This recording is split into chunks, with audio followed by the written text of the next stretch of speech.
A brain-eating amoeba has been detected in Australian waterways. Here's what you need to know.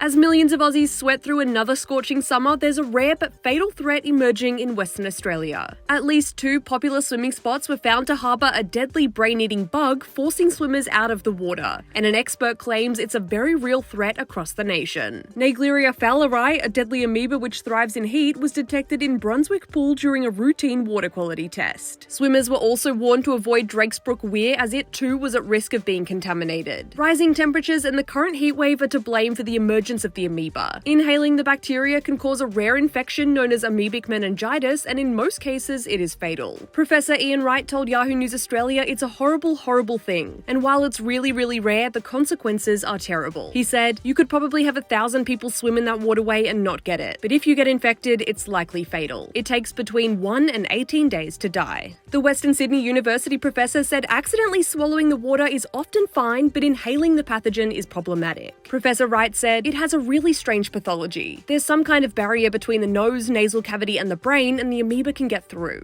So just never put your head underwater. Avoid getting water up your nose." That seems like a stupid thing to say, but it's really sensible advice. WA Health Department water scientist Richard Theobald said a growing number of freshwater pools might harbour deadly naturally occurring amoebas as the climate gets hotter. And while nothing can be done to avoid it, Aussies can be aware. Theobald told the ABC, "As the temperatures rise, you'll find that natural water bodies will increase in temperature. So more areas that are nice and warm and fresh, it's more likely that you'll get Naegleria and Naegleria fowleri." Signs have been erected at a number of swimming spots across the state, warning visitors to stay out of the water, but it's a nationwide problem. Professor Wright warns against swimming in freshwater pools, lakes, rivers, or dams across the country. He said, "This is a really big problem right across inland Australia. It can get really hot away from the coast. Putting your head underwater is an act of faith in water quality. I will only swim in well-managed, well-treated, chlorinated pools, not freshwater spots."